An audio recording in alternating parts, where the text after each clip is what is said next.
March 2024, Tarot Express, Tagalog muna tayo. Sun, Moon, Rising Sign, and Venus, General Reading, March 2024 for the sign of Capricorn, ang mga hardworking. Oh, la. Meron ka sigurong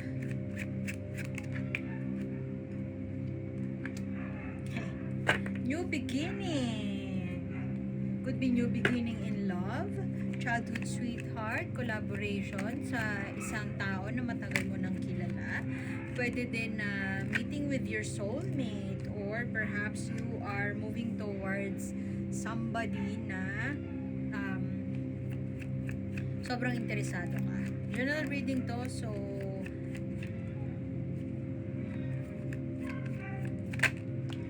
tingnan natin. What is this about kay Capricorn? Finances,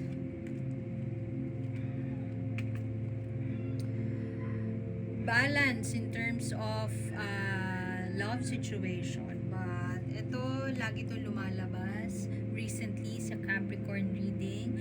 Meron kang gustong simulan na bagay pero gusto mo agad-agad, gusto mo nauna. Pwede din kasi na gusto ko na mag-resign ngayon na, o kaya gusto ko nang tigilan tong ginagawa kong project or trabaho kasi napapagod ka na at gusto mo nang parang ADD mode ka, gusto mo nang mag-venture, gusto mo nang pumunta sa ibang linya o ibang trabaho, ibang racket, ibang hustle. Feeling ko parang nire-review mo, a year in review, March na, pero a year in review ang peg ni Capricorn. Parang go ka lang ng go sa mga trabaho na binibigay sa'yo, sa mga opportunity, pero deep inside, parang buwan-buwan na lang iniisip mo na ito ba talaga yung para sa akin, ito ba talaga yung gusto kong gawin. Alam mo yung naka-annual performance review ka, pero dapat noong December pa, March na, nire-review mo pa rin yung mga ganap sa buhay mo. Tapos, gusto mong, parang now or never ang peg mo. Gawin ko na kaya ito ngayon. Pero kapag naitulog mo siya bukas, tatamarin ka na ulit. Hindi ka na ulit makapag-desisyon. Tapos, kinabukasan nun, mag-resign na kaya ako. Yung ganon, paulit-ulit. Paulit-ulit, pero alam mo yun, gusto mo mag-resign, pero ayaw mo nang maghanap ng trabaho. Pero itong Six of Cups na to, gusto ko to i-clarify. Kasi mukhang may delay. May delay sa paligid mo. Hindi ko sure kung delay ng project ito, delay sa business venture, delay sa promotion, mensahe na hindi makarating-rating sa'yo. Tungkol ba to saan? Sabi niya ay dun. Okay, hindi ka nakatulog. Char.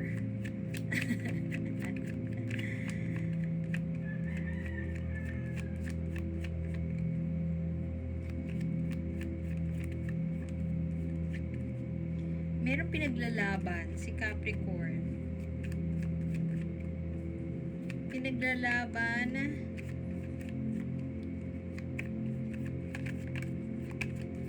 hindi makapagdesisyon. Tingnan mo, double Six of Cups. Humingi ako ng clarification ng Six of Cups, pero ang galing, Six of Cups din yung lumabas. Pwedeng magre-reconnect sa'yo. Kung love situation ito, ano ka, Ariel ang peg mo? Willing to trade something precious in your life para maka-move forward to this person. Na pwedeng childhood sweetheart, pwedeng soulmate, travel abroad. Pwede kasi na maganda yung posisyon mo ngayon sa work, pero may offer sa'yo doesn't necessarily have to be romantic, pero pwede, basta offer. May offer sa'yo na hindi ka makapag-desisyon kung tatanggapin mo. Kasi kapag pumayag ka doon, kailangan mong mag-resign or kailangan mong iwan yung bahay, kailangan mong iwan yung mami mo, pwedeng nag-aalaga ka sa parents mo, matanda na yung parents mo, ayaw mong iwan. Pwede din na meron kang alaga, basta may alaga ka sa bahay. So, wini-weigh mo ito at maaaring ito yung dahilan kung bakit ayaw mo muna siyang upuan at kung bakit ayaw mo muna magdesisyon ngayon. Pero overall, mukhang at a crossroads ka kasi parang life altering siya. Kung ano man itong pinag-iisipan mong gawin, Capricorn. Life altering siya. At hindi mo alam kung saan ka dating. Tingnan mo siya, nandun siya sa castle niya. Merong parang may rabbit dito nag-o-offer ng susi sa kanya. I mean, hindi pa niya sinasabi nga na susi yung nasa likod niya. Meron lang siyang ino-offer.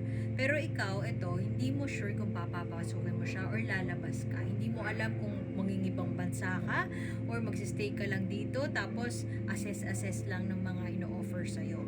Definitely, kung lalabas ka doon sa maze na yon, marami siyang pwedeng exitan, pwedeng papunta kay rabbit, pwedeng sa ibang way. Pero ngayon, parang tinatansya mo ba kung ano yung what's in it for me dun sa offer. Pag umalis ka, pag tinake mo yung offer ni Rabbit, aalis ka dun. So, ang ganda-ganda na nung position mo, ang ganda-ganda na ng lugar mo, okay na kung nasan ka. At maaaring i-give up mo lahat yun if you would say yes to this, whatever. May kilig. May kilig dun sa offer na yon at meron din pagkakataon pwede ding may nostalgia, pwedeng hinihingi ka ulit nung dati mong boss. Sabi, gusto mo bang bumalik? Gusto mo bang baka gusto mong itry to, baka gusto mong subukan itong bago naming position, meron kaming position, baka gusto mong itry. So, yun. Torn si Capricorn dear. Anong gagawin ko? Should I stay or should I go? Mukha ba akong pera? Yes ba ako sa pera? Pero definitely, kung pera lang ang usapan, baka mapa-oo ka. Siguro pagtataasan yung offer. Pero kung nasaan ka man ngayon, parang hindi naman sa kulang yung finances. Pero more on, sana more pa. Very ambitious talaga our dear Capricorn, no? Diba? Ingat ka na tumalon,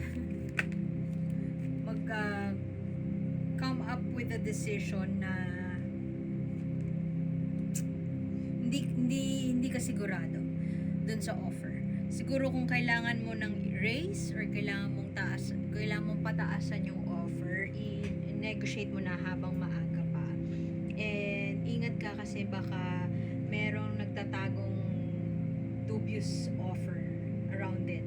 Or dubious, parang may trade-off na bawa hindi sinabi sa'yo na 6 months lang siya, gig lang pala siya, project lang siya, hindi ka ma-regularize. Pero kung gusto mong regular, tanong mo na ng maaga. Pero definitely, I strongly feel that magiging successful ka dun sa negotiation nito. Ingat ka lang, huwag magpadalos-dalos at baka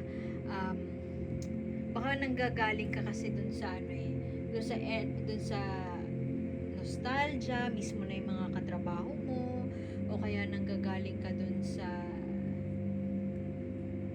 feeling mo ito ikakaligaya mo.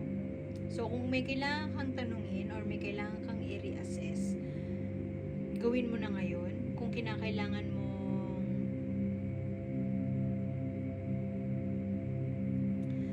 mag-research, gawin mo na ngayon. Kasi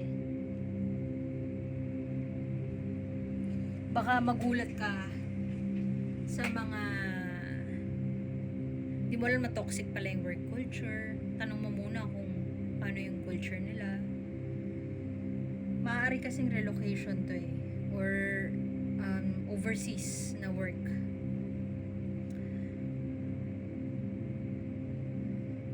Pero marami kang kailangang isakripisyo para mangyari yun.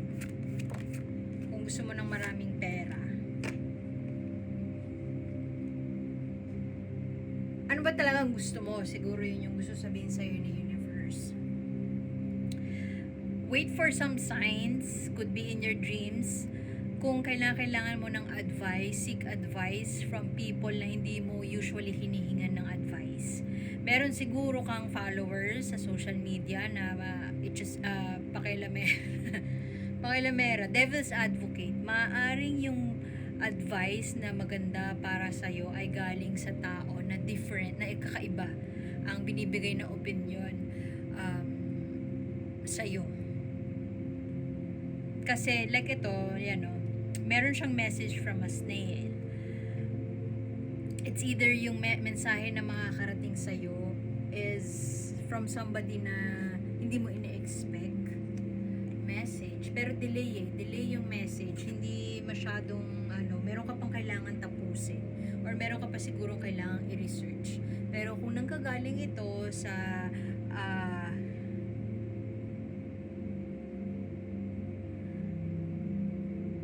ewan ko, lost. Magmo-move ka sa ibang lugar dahil lang patay na patay ka dun sa isang tao. Pwede kasing ganun eh. O kaya mag-move ka sa isang workplace na hindi ka sure kung magkano yung babayad sa'yo dahil lang nandun yung crush mo. Yung mga ganun. So yun. So kung kailangan mo ng advice, you might want to seek advice from friends or people na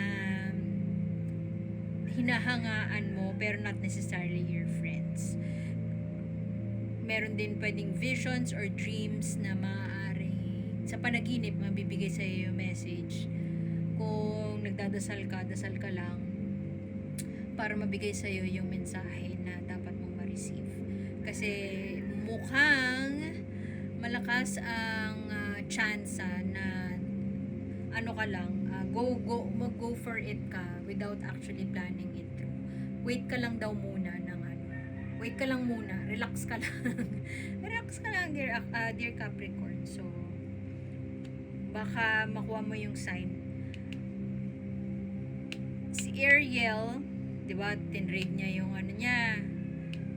Baka gusto mong panoorin yung Aquarius, baka may kadil ka na Aquarius. Halos pares kayo may full card. Looking forward to the future. Pero ikakasal na pala yung niya. So, ngayon, kung love situation to, alamin mo muna kung may jowa si yung pupuntahan mo kasi baka niloloko ka lang niya, baka kasal pala, yung ganun. O kung sa career naman to, kung related sa career, may pinagdadaanan ka sa career, kung may job offer sa'yo, alamin mo muna yung mga bagay-bagay. Huwag kang magmadali kasi baka magulat ka sa kahihinatnan kung magmamadali ka. So, yun lang, Capricorn. See you next time. Like, share, subscribe, or follow me, High Five, Sci Vibes Tarot. And see you next time. Bye-bye.